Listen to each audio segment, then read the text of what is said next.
Bismillahirrahmanirrahim. Assalamualaikum warahmatullahi wabarakatuh. Syukur alhamdulillah kembali kita bertemu pada siang hari ini. Kali ini kita mencoba untuk menjawab satu pertanyaan terkait dengan swaklola tipe 4. Yaitu apakah bisa usulannya melalui proposal atau dari hasil musrembang tingkat desa atau kelurahan.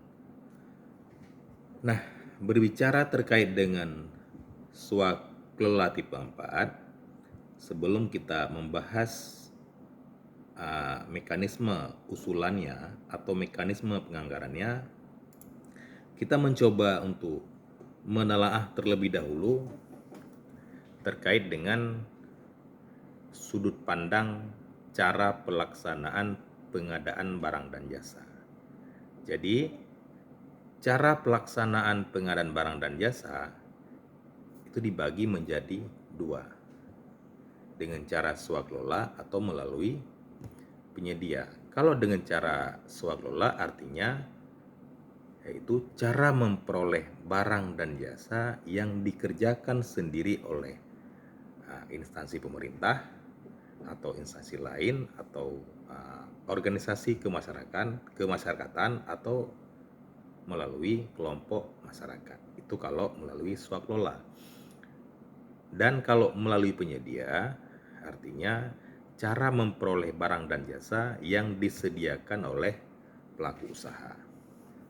Nah, coba kita masuk lebih lanjut pada tipe swaklola.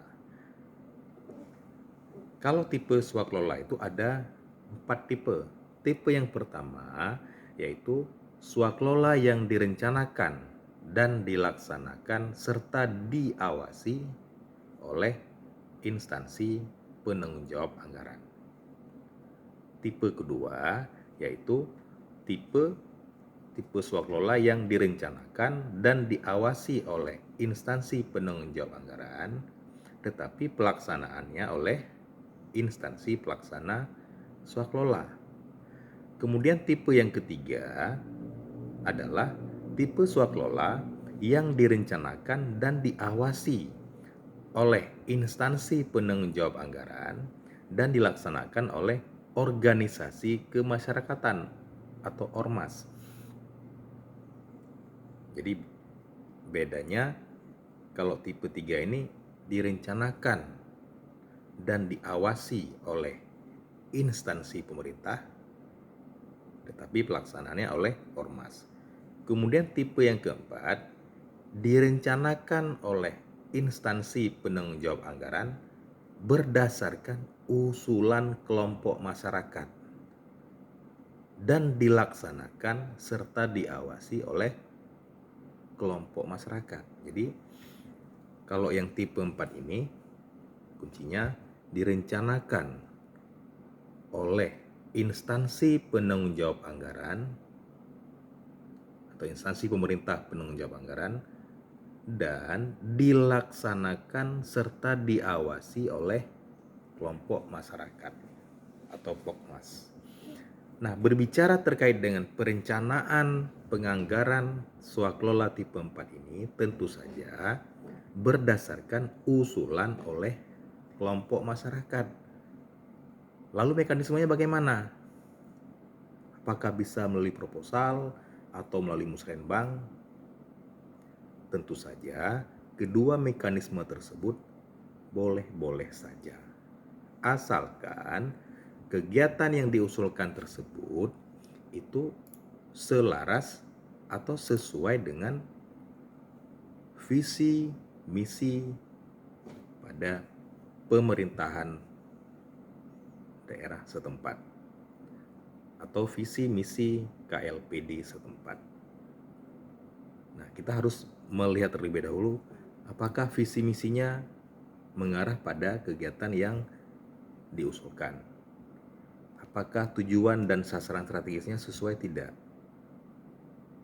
Kemudian apakah program kegiatannya ada tidak? Tentu saja itu kalau kita urutkan dari sisi perencanaan mulai dari visi, misi, tujuan, dan sasaran strategis, dan program kegiatan. Jadi lebih kurang terkait dengan usulan swaklola tipe 4 kira-kira demikian. Nah, kemudian coba kita lanjut sedikit terkait dengan swaklola. Tadi kita sudah bahas cara pelaksanaan, kemudian tipe swaklolanya apa saja, ada 4 tipe. Kemudian kita coba masuk pada garis besar proses pengadaan barang dan jasa yang dimulai dari perencanaan, persiapan, dan pelaksanaan. Cuman hari ini kita fokuskan saja pada mekanisme cara pelaksanaan melalui swaklola. Nah, di tahap perencanaan itu dimulai dari identifikasi kebutuhan barang dan jasa. Kemudian penetapan barang dan jasa, lalu menetapkan cara pengadaannya bagaimana, jadwal pelaksanaan pengadaannya kapan, anggarannya berapa, kemudian diumumkan di rencana umum pengadaan melalui sistem informasi rencana umum pengadaan atau SIRUP. Nah, selanjutnya terkait dengan persiapan itu dimulai dari penetapan sasaran kegiatan, kemudian siapa penyelenggara swaklolanya, kemudian rencana kegiatan yang bagaimana, jadwalnya kapan, bagaimana, lalu penyusunan rencana anggaran dan biaya tentu saja disesuaikan dengan alokasi anggaran pada dokumen anggaran. Kemudian pelaksanaan tentu saja dilaksanakan sesuai dengan tipe swaklola yang telah direncanakan. Kemudian dalam pelaksanaan juga disusun skema proses pembayaran swaklola, kemudian disusun skema atau tim pengawas dan tim yang akan melaksanakan pertanggungjawaban terhadap kegiatan swaklola. Jadi garis besar terkait dengan proses pengadaan barang jasa melalui swaklola lebih kurang demikian. Kemudian coba kita kupas apa tujuan dari swaklola itu sendiri. Nah, tujuan swaklola yang pertama adalah untuk memenuhi kebutuhan barang jasa yang tidak disediakan oleh pelaku usaha, kemudian untuk memenuhi kebutuhan barang jasa yang tidak diminati oleh pelaku usaha karena nilai pekerjaannya kecil atau lokasi yang sulit dijangkau.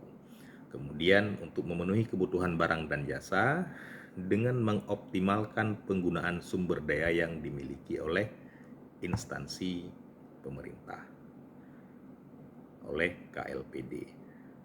Kemudian meningkatkan kemampuan teknis SDM pada KLPD, kemudian meningkatkan partisipasi organisasi kemasyarakatan dan kelompok masyarakat.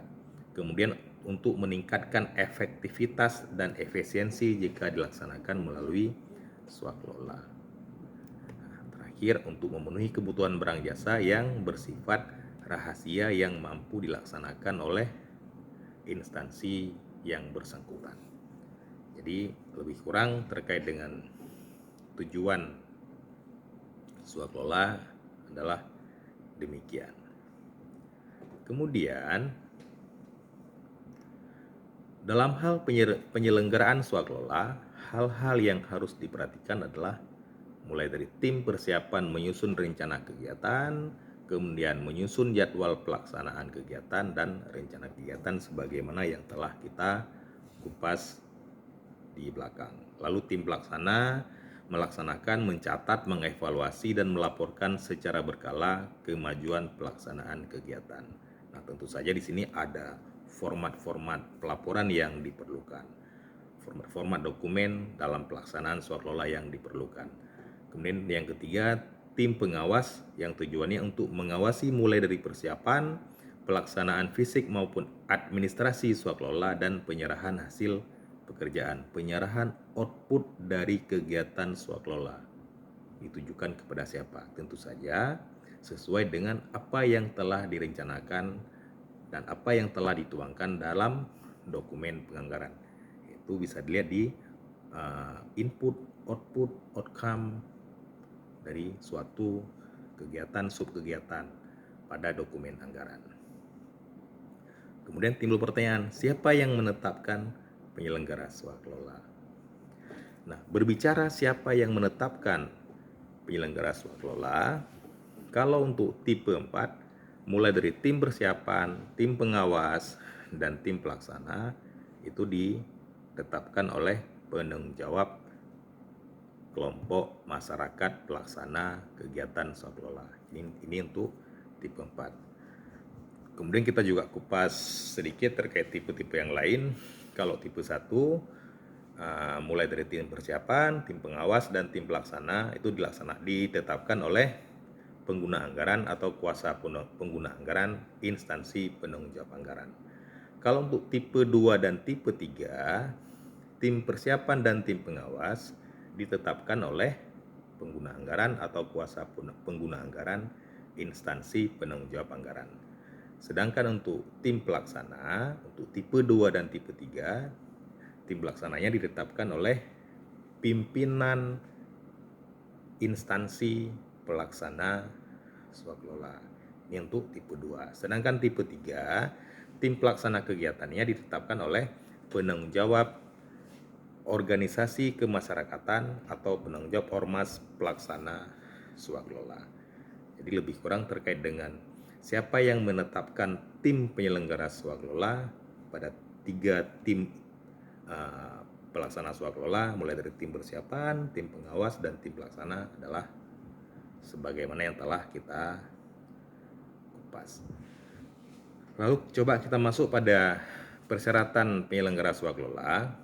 Ini langsung kita masuk pada tipe 4. Nah, terkait dengan persyaratan penyelenggara swakelola tipe 4, itu hal-hal yang diperlukan mulai dari surat pengukuhan, kemudian penyelenggaranya atau kelompok masyarakatnya memiliki sekretariat yang jelas, artinya ada tempat atau ada kantor dari kelompok masyarakat penyelenggara swakelola. Kemudian tentu saja Pokmas tersebut memiliki kemampuan untuk menyediakan atau mengerjakan barang jasa yang menjadi kontek swakelola. Jadi kira-kira lebih kurang terkait dengan persyaratan penyelenggara swakelola tipe 4 adalah demikian. Kemudian terkait dengan tahapan pelaksana swakelola, tentu saja itu dimulai dari perencanaan, persiapan, pelaksanaan, pengawasan, dan serah terima. Artinya serah terima terhadap output yang dihasilkan dari kegiatan swakelola. Kemudian tadi ada satu lagi pertanyaan terkait dengan berkas dokumen pertanggungjawaban pelaksanaan swakelola tipe 4. Nah, berbicara terkait dengan berkas dokumen pertanggungjawaban swakelola tipe 4, tentu saja disesuaikan atau mengikuti acuan-acuan yang telah ditetapkan dalam regulasi penyelenggaraan atau penatausahaan keuangan kalau di Pemda Keuangan Daerah. Itu bisa mengacu pada Permendagri yang mengatur terkait dengan penatausahaan keuangan daerah. Standarnya tentu saja lebih kurang sama saja seperti tadi yang telah kita kupas, misalnya tim persiapan, tim pelaksana, tim pengawas, tentu saja dokumen-dokumen yang diperlukan adalah SK tim. Kemudian untuk pembayaran honornya ya daftar honor seperti biasa. Kemudian demikian halnya dengan tim pengawas, tim pelaksana, dan sebagainya. Lalu untuk pengadaan barang, ya tentu saja kwitansi, faktur, dan sebagainya. Nah, mungkin terkait dengan dokumen pertanggungjawaban swaklola, kita bisa membahasnya pada kesempatan yang lain. Nah, untuk hari ini terkait dengan bagaimana mekanisme usulan anggaran, kemudian bagaimana terkait dengan penetapan penyelenggara swaklola, kemudian terkait dengan siapa penyelenggara swaklola, kemudian bagaimana dengan tujuan swaklola, lalu bagaimana garis besar proses pengadaan barang jasa melalui swaklola, kemudian apa saja tipe swaklola. Tadi kita sudah kupas ada 4 tipe swaklola. Nah, saya pikir untuk hari ini cukup sampai di sini dulu. Bila masih ada pertanyaan, silakan diketik di kolom chat. Dan terkait dengan dokumen-dokumen pertanggungjawaban swaklola, sebagaimana pertanyaan yang ada di sini, itu akan kita kupas lebih lanjut dalam kesempatan yang lain. Saya akhiri, Assalamualaikum warahmatullahi wabarakatuh.